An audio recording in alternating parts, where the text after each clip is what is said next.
I paid attention to my own heart. Pay attention to that. Pay attention to that in everything you do, everywhere you go. It'll change your life more than anything can. Produce results that you never thought were possible.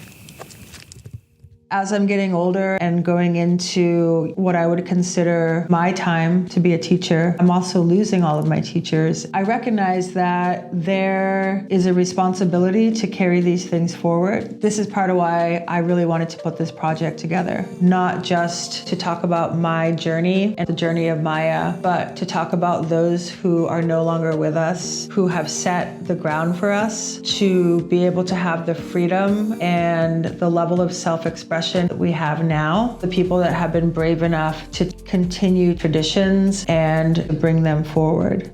Now it's more important than ever that we join together as a community, really remember the root of why we're doing all of this. It's really strange to think that one day all of this is going to be a memory. My name is Corey, and for nearly 2 decades, Maya was my world. A dream I built with my own hands alongside people who believed in something bigger than all of us. For 13 years, I worked as a body piercer, and during that time, I also facilitated the One Project. Those worlds were always intertwined, different expressions of the same devotion to art, connection, and transformation. When I discovered body piercing, it felt like I had finally found a doorway into a world where people created their own rituals, their own sense of belonging. Ritual is a celebration of a time and space that we create. It's coming head to head with your pain, your love, and your life in a celebration. But when it becomes a ritual is when you have a real profound purpose involved with that, something that drives you. This lit a fire in me, not only to become a piercer, a facilitator of transformation through the body, but to travel, to learn from people who carried ritual and community in their daily lives. Traveling filled me with compassion for those whose brilliance, art, and wisdom might never travel beyond the borders they were born into. It deepened my gratitude, but also my responsibility to listen deeply, to honor the voices of those that couldn't always be heard. I ran Maya for 19 years of heart, community, and evolution. Maya showed me how ritual can live inside the act of showing up every day to create something with meaning. Maya was my practice, my offering, my greatest teacher. If I had not found piercing, I may not be here today. A lot of my close friends from high school are now dead due to addiction. The only difference between me and them is I found something that I was very passionate about, but more importantly, I found a community who I felt I could really see and who I felt seen by. Where do I belong? Who are my people? All of a sudden I found myself in this classroom with 70 to 100 other modified people, and I realized, holy shit, this is what I am. I'm one of them. Piercing paved a path to have a connection with my body for the first time. Be able to release something in the act of piercing that somehow liberated me. I was doing something that reclaimed my body. Through that, I began to feel empowered. I heard about a man named Gadi Elias who was traveling the world and integrating ritual and ceremony into piercing. This was the first time I understood this could be something more, something sacred. I moved to work with him and those ideas took root in me. Through this experience, Manifesting Murugan was born. This became a space for creation and community, a way to push boundaries and dissolve the line between performer and witness. There was an exchange, an energy that passed between us, raw, electric, and human. Those moments felt like magic. Through performance, I found ritual, and through ritual, I came face to face with a transformation that changed everything. I entered the piercing community at a very magical time. Piercing was about passion, not fashion. It was a time before the internet, before rules. It was a time when you were still judged to be modified. I was one of 2 female piercers in San Diego. Piercing was also a liberation to my own sexual identification, a gateway that opened up meeting so many free thinkers that had a desire to explore themselves on a deeper level. I was exposed to these more extreme body rituals, and I suspended for the first time from a big oak tree. And what was released from my body altered the course of my life. This is what drove me to start the One Project. I was pushed so hard up against my own boundaries of what I thought I could and couldn't do. Everything we need to know and everything we're looking for is inside. So you need to unlock it. Using the body is a key tool. It's essential. Since I just feel like I'm touching something that's very old, something that's been here for a really long time, and I'm just blessed to be able to have the physical and spiritual and mental strength to be able to endure something like that and try to comprehend and try to understand what goes on in my mind and in my soul. If I could overcome doing that, I could do anything. It really stopped a lot of the chatter, a lot of the busyness, and really helped bring you into the right now. I started traveling all over Southeast Asia and filming these different body-related ceremonies. It just became such an evident tie of what I was doing with ceremony here, the transformation I was seeing not only in myself, but in my community, and the lineage of all of these things. As much as I honor the things that have been done in the past, I'm not trying to replicate what's going on in the past. I honor it because it's part of the educational process that allows us to be here, participating in it now.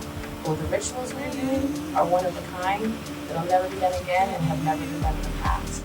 Our culture is valuable enough to have ritual in our lives. I got to meet the indigenous people that were living deep in the jungles of Borneo. Seeing these women with the gorgeous black work, it felt so strong. The level of commitment that these people had to ritual and how strong this rite of passage could be as a marking of adulthood. This brought another spark to me. Why isn't this happening in the West? Why are we not integrating these traditions that are so supportive, that build community, that allow people to be seen and have a sacred space held for them? How do we generate this feeling of unity through taking the action of ritual, through setting intention together? So many people come together and live in one space, but then they're so disconnected. When we gather in a group ritual, in a community setting, naturally, a bit of our own ego is sacrificed to understand other people. Opening up to your community, your peers, means that you're letting go of the skin shell that you've created to protect yourself. It reaffirms that we are human, we are mortal, we feel pain, but it doesn't stop there. It opens up to the possibility of what can be. There's other motives in this to really grow, to share love and to bring people closer together. And so was born the One Project in 1996. I felt community like I'd never felt before. The ripple effect of the work that we did together and how so many of my friends that set powerful intentions at the project came to fruition. In 2006, the year of the last One Project, Maya was born. I got a clear download that I was supposed to go to Bali and start a jewelry company. The next morning, there was an email from a website that I subscribed to. Tickets to Bali, $299 round trip. That's the sign. At the airport, I was picked up by a driver named Dayu. I told her that I had this idea. It was like, oh, well, as a matter of fact, my brother's a carver. The next morning, there was a knock on the door. He said, hey, I'm Surya. That is where it all began. At that time, we were working with horn, bone, shell, and wood. Everything was hand carved. Just sitting in the workshop and watching these beautiful people carve something from a block of nothing and turn it into this highly detailed piece of wearable living art was one of the most magnificent experiences as an artist. I brought the pieces back and went directly to APP. I wasn't really prepared, trying to pack orders and figure out how to do everything. To my dismay, many people came. I sold out of everything that I brought home. Things just started to open up very beautifully. I decided that the best way for me to spread the brand was to buy a van and to go across the country. I went across the country from California all the way to the East Coast 7 times. It was awesome. And in between the tours, I was going to Bali. And we would work on new collections. And then when I would come back, I would go on tour. Eventually, the brand got big enough that I hired my first rep. And that's really when things started to blow up. Bali at the time didn't really have the ability to do gold on the scale that I was intending. I had been spending a lot of time down in Mexico Mexico, going to LBP, visiting friends, doing ceremony. The Mexican culture is one of the most loving, clever, hardworking group of people that I've ever met, and I find so much inspiration and alignment with them. After playing around with the metal, I quickly realized that that is where my passion lied. Once I started to see the process of the lost wax casting, melting metal, I got obsessed and I wanted to know everything about it.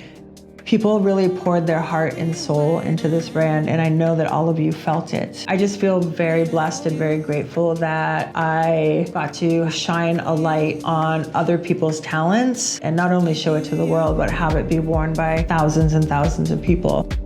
As Maya continued to grow, I left San Francisco and returned to San Diego, craving a slower rhythm, and built my dream studio here. The energy was electric, our team was thriving. It was the largest it had ever been, with new reps joining across the country and around the world.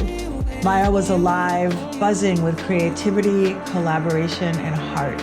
It was all of you who made this possible, a group of brilliant, wild souls who gave everything to the vision. Your energy, your belief, that is what carried Maya forward. I'm endlessly grateful for the way you poured yourself into this dream. After 19 years of pouring my heart into Maya, I've made the decision to let it go. The weight of this decision affected a lot of people. My team, our resale partners, our community. This was one of the hardest decisions I've ever made. I've always tried to create from a place of meaning rather than momentum. With the cost of materials and production rising higher than ever, continuing in a way that I believe in became nearly impossible. The process of closing has been both heartbreaking and beautiful. I just wanted to create, to connect, to hold space for transformation. And in the end, that's what Maya became, a living ritual, a devotion to creation, to community, to everything fleeting and untouchable. Maybe she was never meant to last forever. Maybe she existed to show me what was. What's carried me through is the love that's come from this community. This isn't just the end of a business. It's the closing of a chapter born from a prayer shared on a mountaintop. Over the course of 19 years, Maya challenged me. The greatest conflict was within, between the artist who wanted to create without limits and the business owner who had to keep it all alive. But as the business grew, trends shifted, I was chasing timelines instead of inspiration. So many new companies keep appearing, each one a reflection of the last. We have to ask ourselves, whose backs are these cheap prices built on? Please support your small makers and businesses, because somewhere along the way, the world started supporting business instead of people. I have so much compassion for younger people. The accessibility gap keeps widening, everything keeps accelerating, and human rights are under attack. Community has never been more important, and the future depends on our courage to come together and unite. I'm deepening my self-development journey, not for productivity, but for peace. To our manufacturers, thank you. Your hands have shaped more than metal. They've shaped meaning. Your craft turned ideas into beauty, and your care gave this brand its soul. To my peers, mentors, and friends, I'm endlessly grateful to be part of such a loving and supportive community. You believed in Maya before the world even knew her name. Please know that I'll be cheering you on from the sidelines forever with love. Every time I see one of you in Maya, it stops me in my tracks. It's still so surreal. Seeing people who I admire wear my work has been one of the greatest honors of my life. You remind me that beauty lives in authenticity. To the team, your energy lives in every piece we ever created. I've been surrounded by the most extraordinary humans who turned ideas into reality. This was never just a job. It was a shared vision. I could never have done this without you. Sometimes we have to let go to make room for what's next. I'm beginning a new chapter, one that's centered on connection and helping others find clarity in their own paths. If Maya has touched your life, I hope you'll stay connected for whatever comes next. Because in the end, Maya was never mine. She has always belonged to all of us. We don't operate with cooperation. We operate with our own self-guided motivation. We walk around protecting ourselves from everybody that's around us instead of trying to embrace them and allowing them to come into your life.